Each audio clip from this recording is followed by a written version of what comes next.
the quiet revelation. The den was a hushed realm where time seemed to slow, marked only by the resolute tick-tock of the grandfather clock in the corner. Its steady rhythm filled the spaces between the crackling of the logs in the hearth and the gentle clink of ice in Mr. Henderson's glass. He sat in his worn leather armchair, a tumbler of amber liquid cupped in his hand, his gaze fixed on the dancing flames.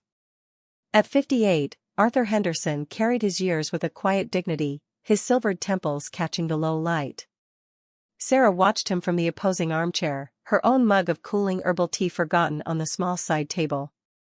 She traced the intricate pattern of the Persian rug with her toe, a nervous energy buzzing beneath her calm exterior. This wasn't just another late evening visit, another shared conversation about literature or the complexities of the world. Tonight was different. Her 18th birthday, a milestone barely a week past, still vibrated with the fresh taste of freedom and the weight of a new identity. She'd spent years feeling like an outlier, too old for her peers, too young for the adults whose conversations she craved. Only Mr. Henderson, a man with no familial obligation to her, had ever truly seen her. He was oblivious, lost in his contemplation, the scent of aged paper and faint whiskey filling the comfortable silence. Sarah admired the thoughtful lines etched around his eyes, the way his brow furrowed when he pondered, the patient curve of his lips when he listened. He never spoke down to her, never dismissed her ideas as childish or her emotions as fleeting. He engaged. He challenged. He respected. She leaned forward, the soft fabric of her sweater rustling. The sound was barely audible over the clock's insistence, but it drew his eyes from the fire. His gaze, usually so placid, held a gentle inquiry. "You know," she began, her voice a little softer than intended, a confession whispered into the warmth, "you're the only one who never treated me like a kid." He paused, the glass halfway to his lips, his expression shifting from contemplative to a faint surprise. He lowered the glass slowly, placing it on the coaster with deliberate care. "Sarah," he started, a faint frown creasing his brow, as if searching for the right response. But she didn't let him finish. A daring grin, sudden and bright, bloomed on her face, challenging the quiet gravity of the room. Her eyes, usually so earnest, now sparkled with a mischievous glint. "That's why," she continued, her voice gaining a confident lilt, "I wanted you to be the first to know I just turned 18. The words hung in the air, a tiny explosion in the otherwise tranquil den. Mr. Henderson's eyes widened, a flicker of something unreadable passing through them. His mouth, which had been poised to speak, remained slightly agape. For a moment, the only sound was the insistent tick-tock, amplified by the sudden, breathless silence between them. It wasn't an empty silence, it was charged, thick with an undeniable, unexpected tension neither could ignore. He looked at her, really looked at her, and the usual kind deference in his gaze was replaced by a startled awareness, a question unasked, and an understanding that had shifted irrevocably in the space of a single sentence. The air crackled.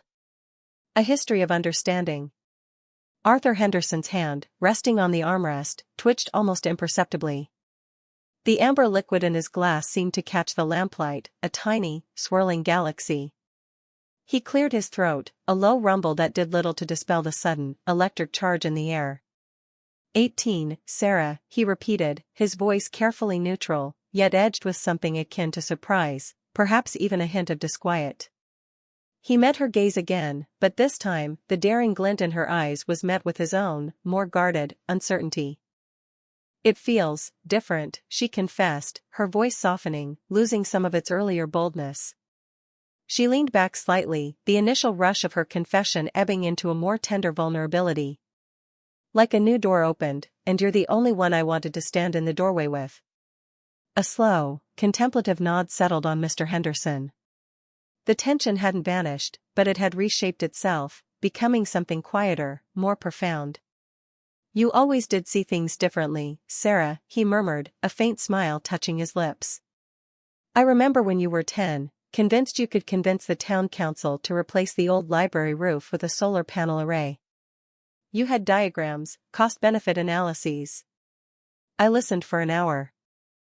Sarah laughed, a bright, clear sound that chimed in the quiet den.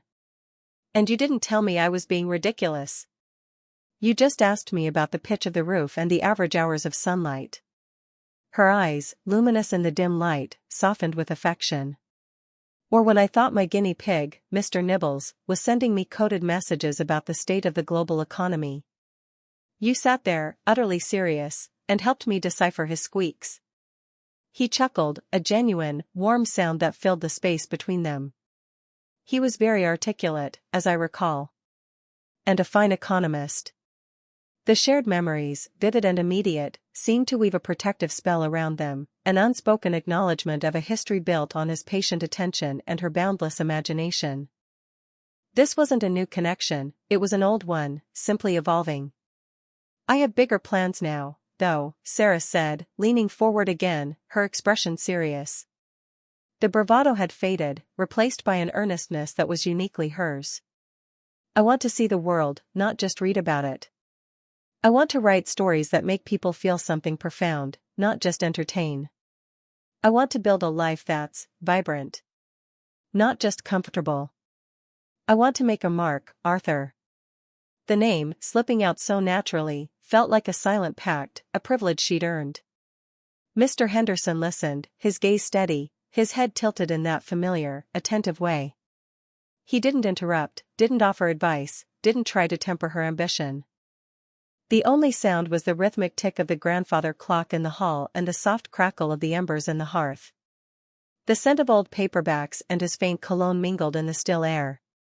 When she finished, a quiet breath escaped her. That's what I dream about, she whispered, her gaze fixed on him, seeking, waiting. He reached for his glass, taking a slow sip. Vibrant, he echoed, his voice thoughtful. An admirable goal, Sarah. And you have the spirit for it, I believe.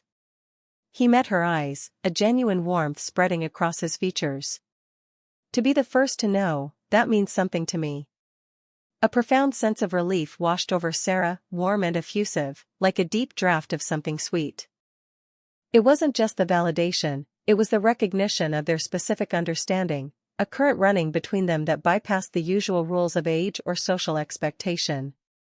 It was a secret, not in the sense of being hidden from discovery, but in the sense of being uniquely shared, a knowledge that bound them inextricably. A quiet, knowing smile touched her lips, a deep, satisfying glow settling in her chest. This was their bond, undeniable and treasured, a silent promise in the quiet den. Echoes of the night. The first sliver of dawn, pale and hesitant, filtered through Sarah's bedroom window, painting the familiar room in shades of soft gray. She stirred, a contented sigh escaping her lips as she burrowed deeper into her pillow. It wasn't just the lingering warmth of her duvet that enveloped her, but a profound, almost effervescent glow from the night before. His surprised but unwavering gaze, the subtle shift in the air, the unspoken acknowledgement that something had irrevocably changed, it all replayed in her mind, a comforting, thrilling loop. She stretched, her muscles protesting sweetly, before pushing herself upright. The world outside was still hushed, the birds yet to fully awaken. Sarah padded to the window, pulling back the curtain.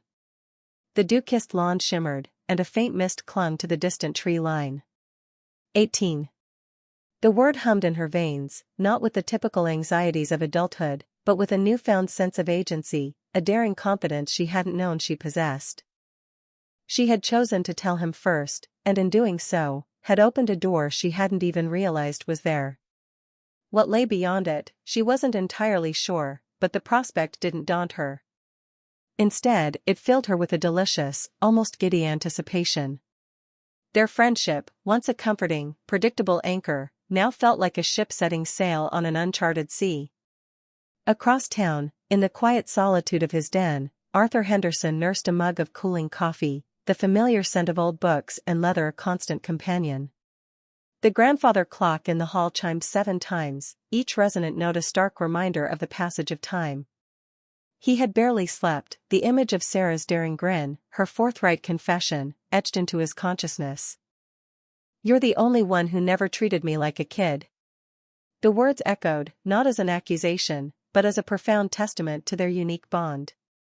He ran a hand over the smooth, worn armrest of his armchair, his gaze fixed on the dying embers in the fireplace. For years, their conversations had been a comforting ritual, a shared intellectual space where age dissolved and minds truly met. He had relished her sharp wit, her unconventional perspectives, her boundless curiosity. But last night, that comfortable dynamic had shimmered, shifting subtly, irrevocably. 18. The number, whispered with such deliberate emphasis, had been a key, unlocking a new understanding, a different kind of awareness. He had always seen her as an exceptionally bright, spirited young woman, a protégée perhaps, a treasured friend.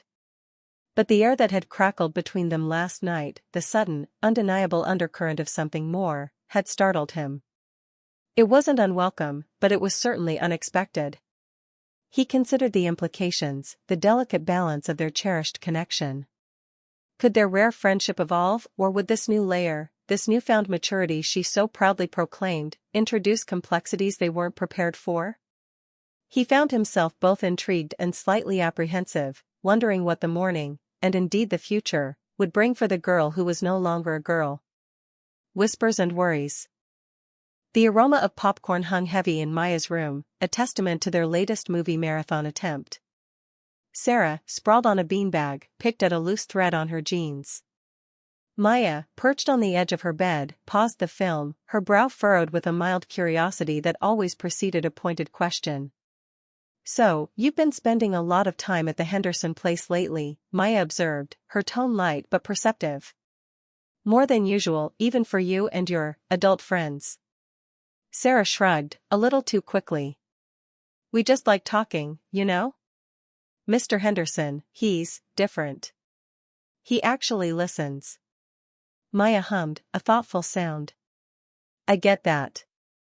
But, like, every day this week? You missed movie night for deep conversation last Tuesday. And Friday, you stayed until after midnight. Your mom was freaking out." A flush crept up Sarah's neck. "It wasn't a big deal. We were just talking, like I said. He's got so many stories, and he actually asks for my opinion." She met Maya's gaze, a flicker of defensiveness in her eyes. "It's not like that, Maya. He's just a friend." Maya held up her hands in a gesture of peace. "Whoa, chill. I didn't say it was like that. Just, he's, what, 58? And you just turned 18. It's a pretty big gap for a best friend kind of thing, isn't it?" Sarah pushed herself up, crossing her arms. "So what? Are you saying I can't be friends with someone older? That's ridiculous. You're just being judgmental." "I'm just asking, Sarah," Maya said gently, her voice softening. "You're my best friend. I just worry. He's a nice man, but, sometimes, people can misinterpret things. Or get carried away." The unspoken question hung in the air, "Are you getting carried away?" The whiskey in Arthur Henderson's glass remained untouched, its amber depths reflecting the low light of his den. The late hour offered no solace, only an amplified quiet that made Sarah's words replay in his mind with unnerving clarity. "You're the only one who never treated me like a kid. That's why I wanted you to be the first to know I just turned 18. 18. A woman grown. The thought, initially a quiet hum of surprise, now resonated with a distinct, unsettling echo. For years, their friendship had been a comfortable, if unusual, tapestry woven from shared interests and intellectual sparring. He'd seen her as a bright, precocious girl, a refreshing antidote to the superficiality of his own social circle. He'd reveled in her unfiltered curiosity, her daring observations. But the landscape had shifted. He remembered her eager grin, the subtle, almost imperceptible tilt of her head as she'd spoken, a hint of something new in her eyes. Not just the youthful audacity he'd always admired, but a nascent confidence that now carried a different weight. Their easy camaraderie, once so uncomplicated, suddenly felt fraught.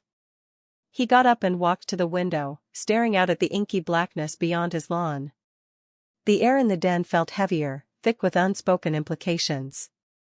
He had always prided himself on his principled nature, on being a mentor, a steady presence. But that charged moment, the undeniable spark that had passed between them after her confession, suggested a path he hadn't considered. A path that was perhaps too grown up, too complicated for them both. The thought alone brought a prickle of apprehension. What did she truly mean by "never treated me like a kid"? And what did he mean, in turn, by accepting that unspoken challenge? The implications of her new age suddenly felt immense, a silent, swirling current beneath the surface of their well-established friendship. Drawn to understanding. The scent of old paper and pipe tobacco, usually a comforting embrace, now felt like a magnetic pull. Sarah found herself drifting towards Mr. Henderson's den with increasing regularity, a casual inquiry about a book often a thinly veiled excuse. Her 18th birthday had, in her mind, unlocked a new level of autonomy, a right to engage with the world, and with him, on an equal footing. The subtle shift in their dynamic, born in that charged moment after her confession, now felt like a dare she was eager to explore. "I was just wondering if you had that anthology of modern poetry we talked about," she'd ask, leaning against the doorframe, her posture more relaxed, her gaze more direct. Her eyes would scan the shelves, but it was his face she truly studied, searching for any flicker of the understanding she now craved. He'd rise slowly from his leather armchair, the familiar creak of the springs a comforting sound, a slight smile playing on his lips. "Ah, the one with the Eliot pieces you so admire," he'd murmur, his voice a low rumble. He never seemed surprised by her presence, merely accepting it as a natural, almost inevitable, occurrence. These visits quickly evolved beyond literary discussions. Sarah would recount details of her college applications, her burgeoning interest in journalism, or the frustrating intricacies of her first adult argument with her mother. She spoke with a new candor, shedding the last vestiges of her teenage reticence. He listened, truly listened, his head cocked slightly, his eyes never leaving hers. There was a unique quality to his attention, a validation she didn't find anywhere else. Her friends, caught up in their own youthful dramas, offered only superficial nods. Her parents, well-meaning but often preoccupied, gave advice rather than genuine reception. Mr. Henderson, however, simply absorbed her words, offering thoughtful, often profound, insights that both challenged and affirmed her budding perspectives. One blustery afternoon, she found him polishing a collection of antique coins, the metallic clink a counterpoint to the howling wind outside. "I had an interview for a summer internship today," she announced, sinking onto the plush rug beside his chair. It felt different. Like they were actually listening to my ideas, not just my age. He paused, a silver dollar gleaming between his thumb and forefinger. "And how did that feel, Sarah? To be heard as more than potential, but as present?" "Empowering," she admitted, a slight flush rising on her cheeks. "But also a little lonely. It's like I've stepped onto a new path, and not many people are on it with me." She looked up at him, her eyes wide and earnest. "Except you. You've always seen it." He set the coin down, his gaze softening. "Perhaps I merely recognized the trajectory of a remarkable mind, Sarah. Your journey is your own, but understanding it, sharing in its unfolding, that is a privilege." His words, delivered with quiet sincerity, were a balm to her eager, slightly vulnerable heart. In that moment, surrounded by the quiet hum of his den, Sarah felt truly seen, truly understood, and irrevocably drawn to the man who offered her that rare gift. The tension remained, a subtle undercurrent, but it was now woven with threads of shared thought and genuine connection, making the space between them feel less like a gap and more like an intimate bridge. The gaze of others. The late afternoon sun, golden and long, slanted across Mr. Henderson's porch, illuminating dust motes dancing in the air. Sarah had just recounted a particularly disastrous attempt at baking, her hands flying as she mimed a collapsing cake. Mr. Henderson, usually reserved, threw his head back and let out a genuine, booming laugh, a sound Sarah rarely heard. His eyes, crinkling at the corners, met hers, and she felt a warmth spread through her chest, the pure joy of shared amusement. She giggled, a light, unrestrained sound that echoed slightly in the quiet street. As their laughter subsided, a flicker of movement caught Sarah's eye. Mrs. Gable, 2 houses down, stood at her window, ostensibly watering a wilting fern. But her gaze, sharp and assessing, was fixed not on her plant, but on them. There was no smile, no friendly wave, just a cool, appraising stare that lingered for a beat too long before she slowly drew back. A prickle of unease ran down Sarah's spine. The simple pleasure of their shared moment felt suddenly tainted, scrutinized. Mr. Henderson, noticing the shift in Sarah's expression, turned his head just as Mrs. Gable vanished, leaving only the memory of her unsettling regard. A subtle frown creased his brow. Later that week, the scent of lavender and old paper filled Mr. Henderson's study as Eleanor Vance, a woman with neatly coiled silver hair and an air of gentle authority, settled into a worn armchair. "Arthur, dear," she began, her voice a soft murmur that nonetheless carried immense weight, "I saw you the other day, on the porch. You seemed lively." She paused, her gaze drifting to a framed photograph on his desk, a younger Mr. Henderson beside a grinning Sarah. "That Sarah Peterson is a sweet girl, of course. Always has been. But she's blossomed, hasn't she? 18, I hear." Mr. Henderson shifted, feeling a vague discomfort. "She's a bright young woman, Eleanor. We were just discussing her university applications." Eleanor nodded, her hands clasped delicately in her lap. "Oh, I'm sure. And it's admirable, your continued mentorship. But Arthur, people talk. You know how this neighborhood is. A young woman, just 18, spending so much time with a single man of your age. It can be misconstrued." Her eyes, kind yet unblinking, held his. "You've always been so careful, Arthur. So proper. I just worry, for both your sakes, that appearances might not be serving you well." She offered a small, sympathetic smile. A friend's concern, nothing more. After Eleanor left, the comfortable silence of his study felt suddenly oppressive. Her words, delivered with such gentle concern, echoed in his mind, sharp and disquieting. Mrs. Gable's strange look, previously dismissed, now returned with a fresh, unsettling clarity. He walked to the window, staring out at the familiar street, but saw it through a new, anxious lens. He had always prided himself on his integrity, on the innocent nature of his friendship with Sarah. But Eleanor's quiet admonition, coupled with the neighbor's gaze, had planted a seed of doubt. He felt a profound confusion, a heavy weight settling in his chest.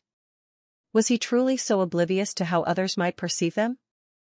The simple joy he'd felt on the porch with Sarah now seemed laced with an unfamiliar, troubling bitterness. An honest conversation. The scent of old books and polished wood filled the air, a familiar comfort that now felt layered with an unfamiliar apprehension. Mr. Henderson, his earlier composure noticeably absent, swirled the amber liquid in his glass. The ice clinked a soft rhythm against the crystal, each sound amplifying the tension that hummed between them.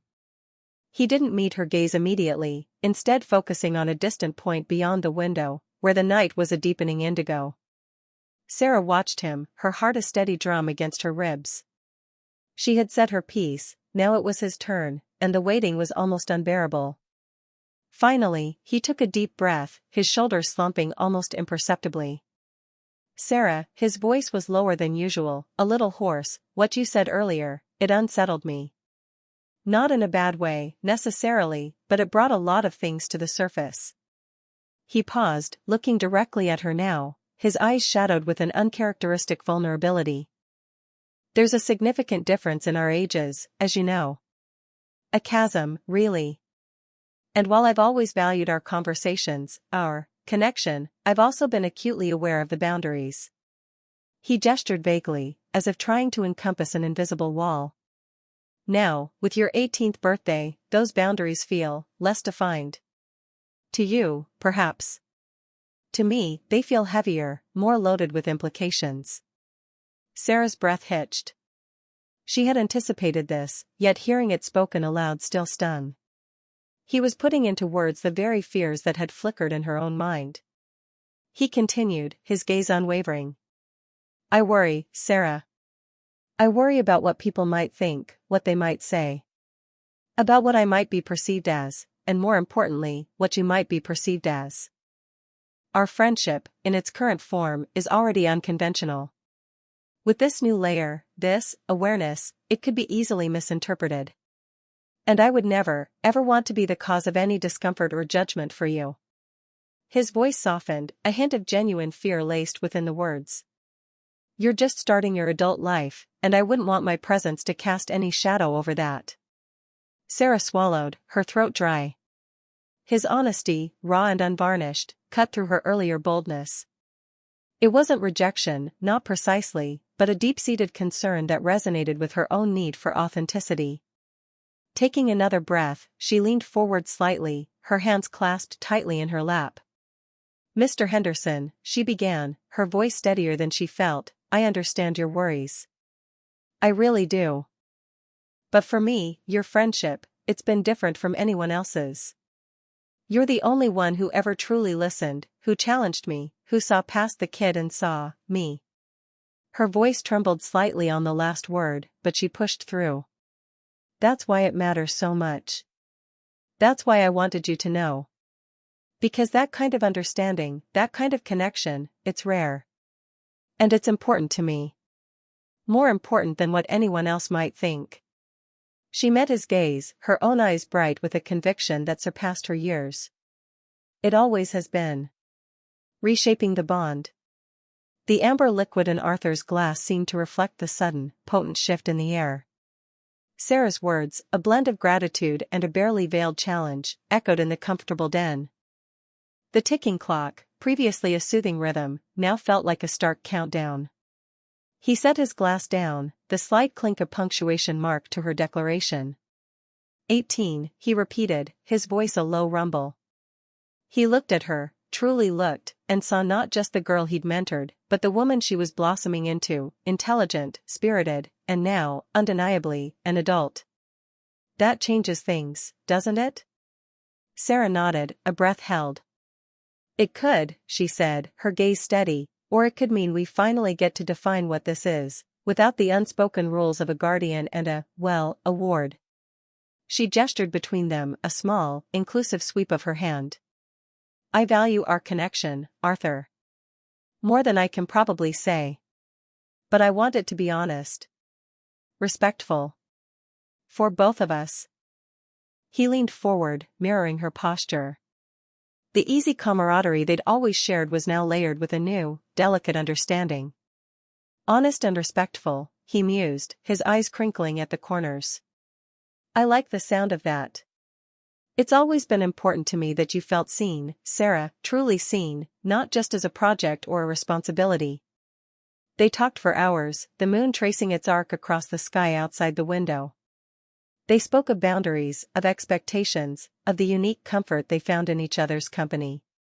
Sarah expressed her need for a connection that acknowledged her autonomy, a friendship where her opinions held equal weight. Arthur, in turn, articulated his desire to continue fostering her growth, but now as a peer, not a patriarch. There was a shared acknowledgement of the subtle, almost imperceptible shift in the current that had always flowed between them, a recognition that the spark, the intellectual and emotional resonance, was still there, but its expression needed recalibration. A few weeks later, the new shape of their bond began to solidify. Their late-night discussions over tea or a shared bottle of wine still delved deep into literature and philosophy, but now, Sarah felt a freedom to challenge Arthur's perspectives more directly, a confidence he visibly welcomed. He no longer automatically offered advice. Instead, he'd pose questions, inviting her to articulate her own solutions. One evening, as Sarah recounted a difficult decision she'd made at college, Arthur simply listened, his gaze attentive, offering a quiet, "That sounds like you handled it with immense grace, Sarah." The absence of a lecture, the simple, genuine validation, resonated more deeply than any instruction ever could have. Their evenings, once punctuated by comfortable silences, now buzzed with a different kind of energy. Laughter came easier, more unguarded. The subtle touch on an arm during a particularly engaging point in conversation, once an unconscious gesture, now felt intentional, a shared acknowledgement of their evolving closeness. The friendship, stripped of its old implicit hierarchy, was rebuilding itself on a foundation of mutual admiration and a daring, exhilarating honesty. It was robust, authentic, and entirely their own. the path forward. The aroma of roasted coffee beans mingled with the faint scent of rain-soaked pavement as Sarah hurried down Elm Street. Her tailored blazer, a recent acquisition, felt comfortably professional, a far cry from the ill-fitting school uniforms she'd shed months ago. She clutched a leather portfolio, its contents a presentation for the architectural firm where she interned. The senior partners, initially skeptical of her youth, now listened intently when she spoke, a quiet triumph she savored with every confident proposal.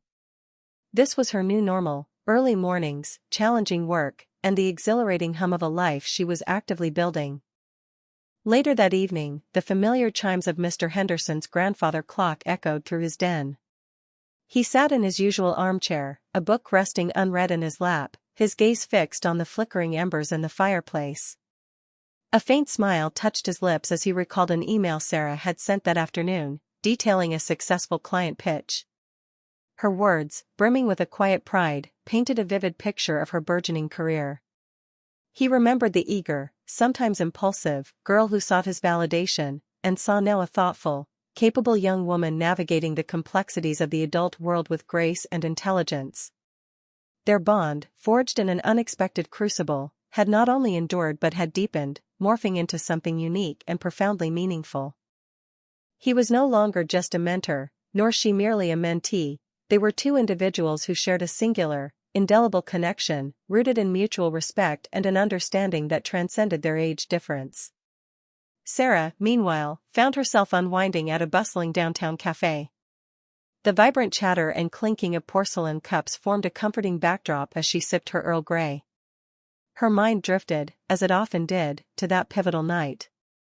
The quiet tension, the daring grin, the unspoken acknowledgement of a shift in their dynamic, it all replayed with a vividness that never faded.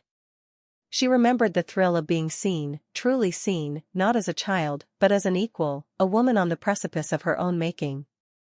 Mr. Henderson's unflinching gaze, his genuine respect, had been a catalyst, pushing her to embrace the complexities of her own desires and the world around her. He hadn't judged, he had simply understood, and in that understanding, she had found a profound sense of self-acceptance. She pulled out her phone, a notification from Mr. Henderson lighting up the screen. It was a link to an article on a new urban development project, accompanied by a brief message: "Thought this might interest you. Reminded me of your ideas for the waterfront redevelopment." A warm feeling spread through her chest. Their conversations had evolved, now encompassing professional discourse, shared intellectual curiosities, and a continued, subtle thread of personal connection. He was still her confidant, her sounding board, but now, he was also a fellow traveler on the intricate path of adult life. The initial daring, the impulsive reveal of her turning 18, had bloomed into a rich, unconventional friendship that enriched her life in ways she hadn't imagined. The path forward, she realized, was not one she walked alone, but one shared, in its own distinct way, with the man who had seen her first.